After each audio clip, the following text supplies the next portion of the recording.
Coucou les petits choux, j'espère que tout le monde va bien. Je vous retrouve aujourd'hui avec une petite recette salée, très simple, rapide, très bonne. Enfin bref, ici tout le monde adore. Je vais faire une focaccia ou fougasse, vous l'appelez comme vous voulez. On va d'abord commencer par préparer la pâte et ensuite j'ajouterai les ingrédients. Alors, ici j'ai 450 g de farine. Il faut un sachet de levure boulangère, un peu de fleur de sel. Moi je vais utiliser la fleur de sel que Sylvie m'a envoyée. Il vous faudra de l'huile d'olive, de l'eau tiède et de l'origan. Ça c'est pour la pâte. Ensuite, pour mettre dessus, moi je vais y mettre des olives vertes dénoyautées. On peut mettre des olives noires, mais nous on n'aime pas les olives noires, on préfère celles-ci. Ici j'ai encore quelques petites conserves de tomates cerises de l'année dernière. Je vais m'en servir, je vais introduire ça dans ma pâte.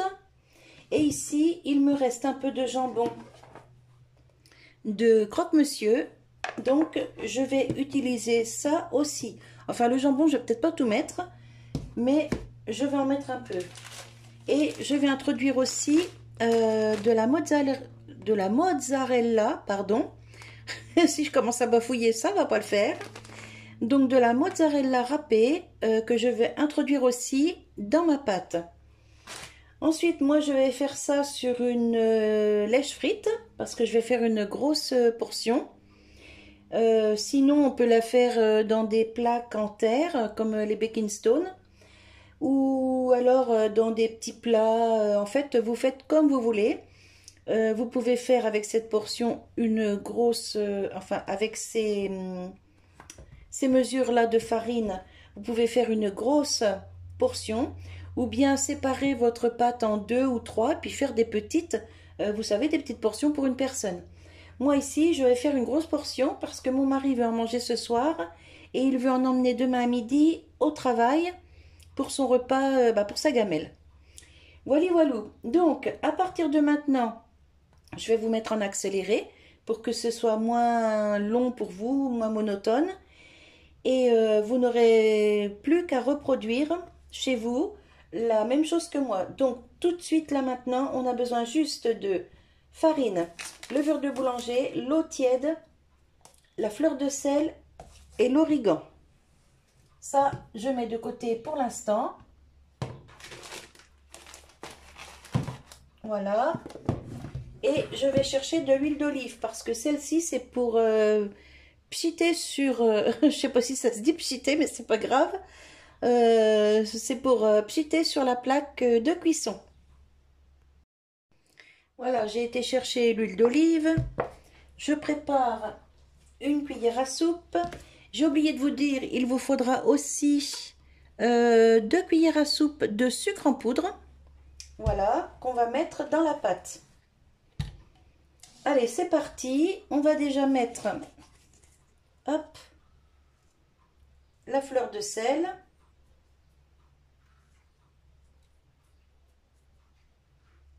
Trois petites pincées parce qu'il y a beaucoup de pâte. Voilà, j'en remettrai peut-être un petit peu dessus. Ensuite,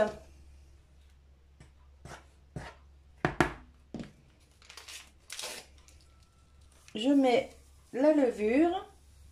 Alors c'est de la levure de boulangère déshydratée. Là, avec l'eau tiède, elle va se réhydrater. Je mets de l'origan. Hop, ici. Mon sucre. Alors,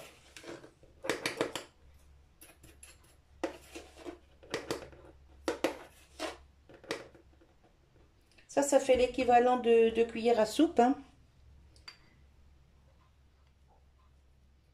Hop. Ouais, non. Ça fait 1,5. Bon, faut pas que ce soit trop sucré non plus. Hein. Ça va enlever l'acidité contenue dans la levure et dans les tomates. Voilà, tout est prêt. C'est parti. Non, tout n'est pas prêt. J'ai oublié l'huile. Décidément. Alors, l'huile, c'est combien? Une cuillère à soupe.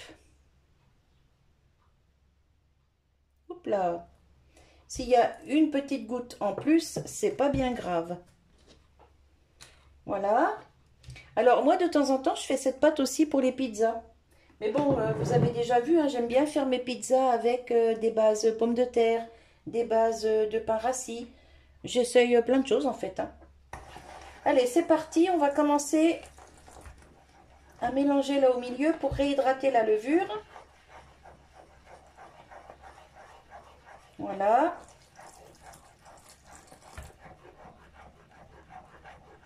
L'eau, il en faut 300 millilitres. Hein. Je ne sais pas si je vous l'avais dit.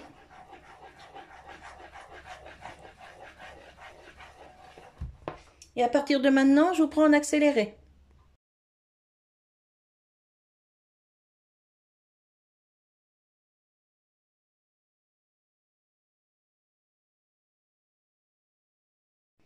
Si vous voyez que c'est un petit peu trop collant, vous rajoutez un petit chouïa d'huile. Voilà, moi je rajoute une cuillère. Et normalement, ça va être tout bon. C'est pour pouvoir la travailler un petit peu plus facilement. Voilà.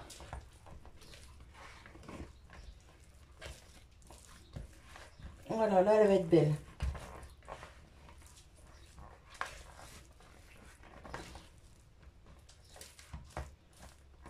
Voilà. Regardez. Elle commence à être vraiment jolie. Donc là, on la laisse poser 10 minutes.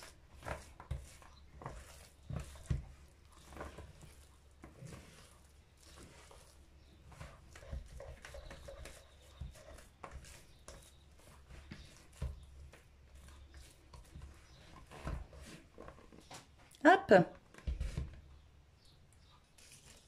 On couvre avec un chiffon propre.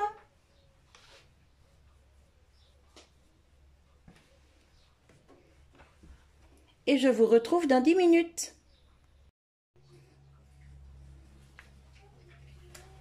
Voilà, regardez, après 10 minutes de pause, franchement, la pâte, elle est super belle.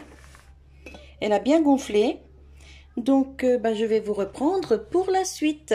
À tout de suite.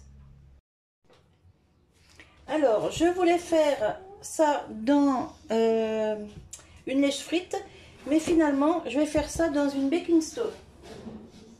Voilà, donc c'est une plaque en terre. Voilà, comme ça. Donc, si vous n'avez pas ça, c'est pas il n'y a pas de problème du tout. Hein. Vous mettez ça sur une lèche frite ou une plaque de four simple. Il n'y a aucun souci. Là, je vais mettre un peu d'huile d'olive. Alors, je viens de me laver les mains. Hop, on met un peu d'huile d'olive. Quelques pchites. Voilà. Je badigeonne partout. Alors, on pourrait prendre un pinceau. Mais les mains, c'est tellement pratique. Puis, de toute façon, après, il va falloir que je prenne la pâte. Donc voilà.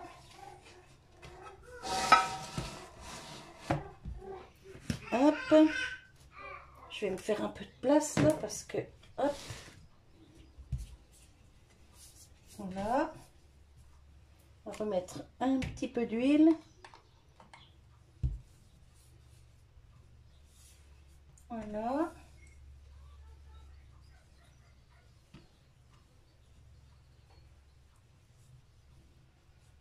Voilà. Hop. Je viens de mettre le four à préchauffer. Maintenant, je vais sortir la pâte. Regardez-moi ça comme elle est belle. Franchement, elle est juste magnifique.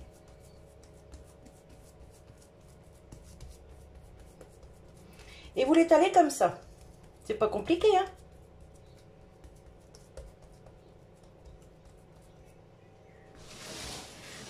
Hop.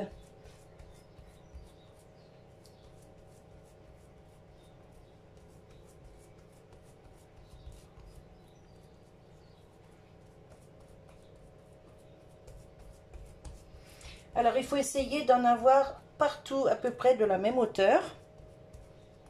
Enfin, moi, je préfère. Après, chacun fait comme il veut, hein.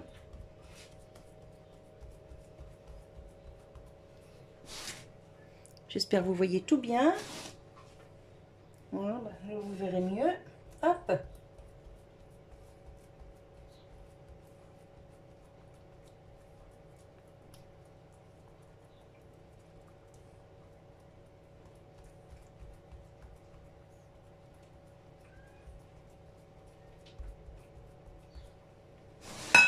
Hop là, désolé pour le bruit. J'espère que je vous ai pas tué les oreilles là. Vous voyez, c'est limite, il faudrait pas que ça transperce la pâte, mais vous voyez, il faut sentir la plaque en dessous quand vous vous appuyez comme ça. Franchement, elle est trop belle, regardez, elle bulle. C'est nickel ça.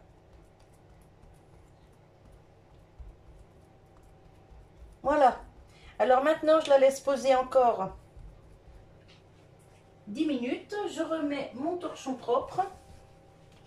J'enlève ça. Hop. Je laisse poser encore 10 minutes et je vous reprends. Voilà. Après 10 minutes de pouce, enfin la deuxième pouce, regardez, elle est juste magnifique, bien épaisse. Alors, c'est le moment d'introduire toutes mes petites choses.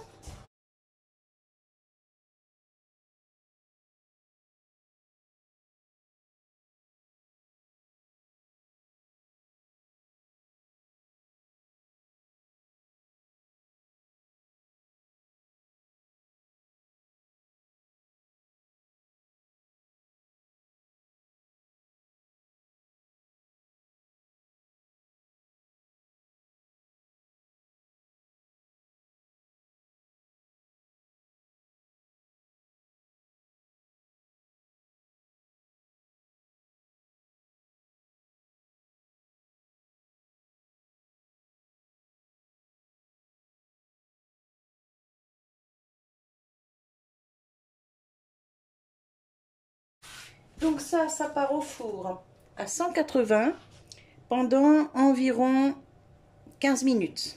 Je vous reprends tout à l'heure. Voilà, là vous avez les vraies couleurs. Alors comme mon four commence à déconner un peu, vous voyez, il y a toujours un côté un peu plus grillé. Mais c'est pas grave, mon mari il aime bien quand ça croustille. Là c'est pas collé. Vous voyez, avec l'huile d'olive. Et regardez l'épaisseur. Franchement, c'est juste parfait. Hop, voilà. Donc là, je suis en train de faire la même chose, mais façon pizza. Alors celle-ci, je la coupe pas parce que c'est pour mon mari ce soir et demain midi. Mais la pizza, je vais pouvoir la couper et vous montrer ce que ça donne. Allez, à tout de suite. Alors, elle a un peu refroidi. Je vais vous couper celle-ci. Je vais vous montrer ce que ça donne. J'en ai fait une autre façon pizza. Je vous mettrai les photos. Hop. Les petits ciseaux qui vont bien. Je vais vous montrer la texture. Hop, je vais la couper en 4. De toute façon, il va mettre ça dans une boîte pour aller au travail. Je sais pas si je coupe très droit, mais bon, c'est pas grave. Hop.